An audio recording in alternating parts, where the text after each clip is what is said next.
नमस्कार. मी राहुल कुलकर्णी. मधल्या काळामध्ये तुमच्यापैकी कोणी विमानात प्रवास केला असेल तर मी पण हा अनुभव घेऊन बघितलाय एअर टर्ब्युलन्सचा. जेव्हा हैदराबादवरून त्रावणकोरच्या म्हणजे त्रिवेंद्रमच्या दिशेनं विमान जात होतं तेव्हा 1.5 मिनिट तो टर्ब्युलन्स जो आहे तो फेस केलाय. पण अलीकडे दिल्लीहून पुण्याला येत असलेल्या विमानामध्ये जो एअर टर्ब्युलन्स झाला त्याच्यामध्ये 19 प्रवासी जखमी झाले 2 दिवसापूर्वी. आणि त्यातले हॉरिफिक व्हिडिओ जे आहेत ते व्हायरल झाले. अक्षरशः जीवाच्या आकांतानं प्रवासी ओरडतायत. ऑक्सिजनचा मास्क, जो ऑक्सिजनचं प्रमाण विमानात कमी झालं की तो खाली येतो तसे ते मास्क लटकतायत. आणि मुळामध्ये तिथे असलेल्या प्रवाशांच्या मनातली भीती ही खूप मोठ्या प्रमाणामध्ये त्या व्हिडिओमध्ये त्यांनी रेकॉर्ड केली. आता प्रश्न असा आहे की एअर टर्ब्युलन्स वरती आम्ही एक सविस्तर व्हिडिओ केलेला आहे, ज्या व्हिडिओमध्ये खास करून फ्रान्स आणि युरोपमध्ये जेव्हा खूप लोकांचे बळी गेले, किती लोक मरावी यावर्षी, तर उष्णतेच्या लाटेमुळं 2,000पेक्षा जास्त आणि काही लोकांच्या मते 20,000 लोक मेले. 20,000 लोक हे उष्णतेच्या लाटेमुळं युरोपात मेले गेल्या काही वर्षात. यावर्षी 2,000 लोक मेले आणि 3च दिवसामध्ये 2,000 लोक मृत्युमुखी पडले आणि त्याच्यामध्ये वयोवृद्ध आणि अतिशय नवजात बालकांचा समावेश होता. मग आम्ही तुम्हाला ते तांत्रिक दृष्ट्या दाखवलं की हे कशामुळे घडलं, ज्याला जेट जेट स्प्रिंग आपण म्हणतो, की त्या हवाचे झोत एकमेकांना कसे जोडले गेले आणि एक अशा पद्धतीचं वातावरण युरोपभर पसरलं की आपण विचार करा की एखाद्या अशा खोलीत बसलेलो आहोत की ज्या खोलीमध्ये हवा आहे, कूलरही लावलेला आहे. बऱ्याच वेळेला असं होतं, पण ती कूलर मधनं जो बाहेर पडायचा हवा ती बाहेर पडतच नाही, ती त्याच खोलीमध्ये फिरत राहते. अस्वस्थ व्हायला लागतं. तर युरोपमध्ये ती अस्वस्थता वाढली आणि 2,000 लोक गेले. आता त्याचा जे एक्सप्लेनेटरी जे IMDचे तज्ज्ञ सायंटिस्ट होते त्यांना घेऊन जो आम्ही व्हिडिओ केला होता तो खूप मोठ्या प्रमाणामध्ये पाहिला गेला. आत्ताही मी तुम्हाला असं सांगतो आहे की जमिनीवर जसे खड्डे असतात रस्त्यावर, आता मी एका रस्त्यावरून प्रवास करतो, तसे आकाशामध्ये भविष्यामध्ये खूप सारे खड्डे बघायला मिळतील. Yes, I repeat the word potholes. कारण असे आकाशामध्ये खड्डे हे युरोपामध्ये जशा पद्धतीनं ह्या हवेचे झोत तयार झाले तसे वारंवार होण्याची शक्यता आहे. आणि आता जसं पुण्यातनं प्रवाशांना तो एक वेगळा आणि विचित्र अनुभव घ्यायला लागला, तसाच तो अनुभव आता तुम्हाला सुद्धा घ्यायला पडू शकतो. आता हे का घडतं आहे, हे जे अवकाशातले किंवा आकाशातले खड्डे का तयार होत आहेत हे नीट लक्षात घेण्यासाठी हा व्हिडिओ शेवटपर्यंत बघा. बघा, हवेतले टर्ब्युलन्स मधले हवेतले झटके हा प्रकार कशामुळे घडतो विमानामध्ये, तर हवेत उडणाऱ्या विमानाला लागणारे धक्के किंवा झटके, ज्याला पॉटहोल्स इन द स्काय अलीकडे मी म्हणतोय, ते मुख्यत्वे 3-4 कारणामुळे घडतं. पण ग्लोबल वॉर्मिंग हे त्याचं मुख्य कारण आहे. आजच मी बातमी वाचली की दिल्लीमध्ये एका महिनाभराचा पाऊस एका दिवसात झालाय. परवा महाबळेश्वर मधली आकडेवारी आणि ताम्हिणी घाटातली आकडेवारी बघितली तर ताम्हिणी घाटातला पाऊस हा चेरापुंजीला, खरं तर भारतात सगळ्यात जास्त पाऊस चेरापुंजीला होत नाही, तो त्याच्या शेजारच्या प्रभू रामचंद्राच्या नावानं ज्या गावाचं नाव आहे त्या गावात होतो. पण यावर्षी ताम्हिणीच्या घाटात तितका पाऊस पडला. त्याचं मुख्य कारण आहे ग्लोबल वॉर्मिंग. तसं आकाशामध्ये खड्डे तयार व्हायचं कारण पण ग्लोबल वॉर्मिंग आहे. तर हे कुणी सांगितलं, तर युनिव्हर्सिटी ऑफ रीडिंग यांच्या संशोधनानुसार उत्तर अटलांटिक भागातल्या जेट स्ट्रीम शेअर्स याच्या उपग्रहातनं ज्या नोंदी 1970 पासून आपण घेतोय त्यात लक्षात आलंय की अशा पद्धतीचे जेट स्ट्रीम शेअर्स हे 15% वाढत आहेत. आणि मग क्लिअर एअर टर्ब्युलन्स, जो अदृश्य टर्ब्युलन्स आहे, जो रडारला पण सापडत नाही, तो पण आता दिसणार आहे. हा टर्ब्युलन्सचा असा प्रकार आहे जो स्वच्छ आकाशामध्ये असतो आणि विमानाच्या हवामान रडार जे घेतं त्याला ते दिसत नाही. कारण जेव्हा 2 भिन्न वेगाने किंवा दिशेने वाहणारे वाऱ्याचे पट्टे एकत्र येतात तेव्हा अतिशय तीव्र झटके बसतात, जे ह्या एअर इंडियाच्या विमानाला घडलं पुण्यामध्ये. तिसरं आहे कन्व्हिनियंट टर्ब्युलन्स.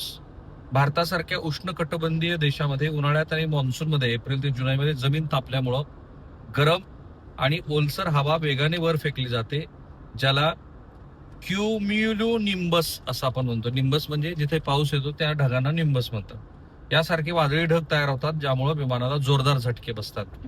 आता काय आहे की आपल्याकडे पहिल्यांदा विमानात प्रवास करणाऱ्या प्रवाशांची संख्या पण वाढते, कारण आता विमान प्रवास हा साधारणपणे फक्त उच्चभ्रू किंवा मिडल क्लास लोकांचाच नाही, तर प्रसंगी जे कनिष्ठ वर्गातले आहेत आणि ज्यांना अतिशय अर्जंट कुठून तरी कुठं जायचंय त्याही लोकांची संख्या वाढली. पण अनफॉर्च्युनेटली काय होतं की आता जसं आपण गाडीमध्ये व्हेकलमध्ये प्रवास करताना 24 तास जेवढ्या काळात तुम्ही त्या व्हेकलमध्ये आहात तेवढी काळ तुम्ही हा सीट बेल्ट घालता, पण विमानात लोक सीट बेल्ट फक्त सीट बेल्टचा साईन असेपर्यंत घालतात. मी पण असं करायचो, पण आता नाही. आता त्यांनी सांगितलंय की सीट बेल्ट न बांधल्यामुळं ज्या वेळेला टर्ब्युलन्स मध्ये विमान जातं त्यावेळेला प्रवासी जोरदारपणे विमानाचा जो वरचा भाग आहे त्याच्यावर जाऊन आदळतात, जे पुण्याच्या विमानात घडलं आणि 19 जण जखमी झाले.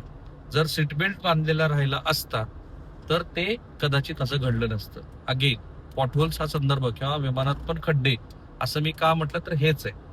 जसं जमिनीवरून चालताना जर तुम्ही जमिनीवरच्या वाहनात तुम्ही जर सीट बेल्ट नाही घातला तर ती तुमची एअरबॅग पण उघडत नाही आणि तुम्ही जाऊन डॅशबोर्ड वरती किंवा वाहनाच्या बाहेर जोरदार फेकले जातात. एक्झॅक्टली विमानामध्ये पण तो सीट बेल्ट न बांधल्यामुळे होतो. आता हा जो अभ्यास आहे तो आणखीन जर व्यापक बघितला आपण तर त्यात भारताचा पण संबंध आहे. युनिव्हर्सिटी ऑफ रीडिंग हे युके मधलं यश असं विद्यापीठ आहे. त्यांनी सांगितलं की जेट स्ट्रीम मधली तीव्रता वाढत चालली आहे. युनिव्हर्सिटी ऑफ रीडिंगच्या संशोधनानुसार उत्तर अटलांटिक म्हणजे नॉर्थ अटलांटिक क्षेत्रावरील वाऱ्याच्या प्रवाहात, ज्याला जेट स्ट्रीम विंड शेअर आपण म्हणतो, त्याची स्पष्टता मोजण्या एवढी तीव्र झालेली आहे आपण सहजपणे ते मोजू शकतो. आणि ही 1970च्या दशकापासून सॅटेलाइट रेकॉर्ड जसे सुरू झाले त्यात 15% वाढ झाली आहे. आता भविष्यातला धोका जर आपण बघितला तर हवामानाच्या मॉडेल्सवर आधारित या अभ्यासाचा अंदाज आहे की येत्या काही दशकात भारतीय उपखंडावरही क्लिअर इयर टर्ब्युलन्स वाढतील. त्याचा लक्षणीयरित्या त्याचा प्रभाव वाढेल आणि परिणाम तुम्हाला आकाशामधल्या खड्ड्यांना सामोरे जावं लागेल. भारतामध्ये विशेष धोकादायक भाग आहे. भारतातील उत्तर भारत आणि मध्य भारत या भागात मुख्यत्वे मार्च ते जुलै आणि मान्सूनच्या काळात हवेचे हे अचानक बसणारे झटके हे सर्वात तीव्र आणि जास्त प्रमाणात जाणवतील. थोडक्यात युनिव्हर्सिटी ऑफ रीडिंगचा हा अभ्यास सिद्ध करतो की ग्लोबल वॉर्मिंगमुळे वातावरणातील वाऱ्यांचे पट्टे अधिक आक्रमक होत आहेत आणि भविष्यात विमान प्रवासामध्ये अचानक बसणाऱ्या झटक्यांचं प्रमाण हे मोठ्या प्रमाणामध्ये वाढणार.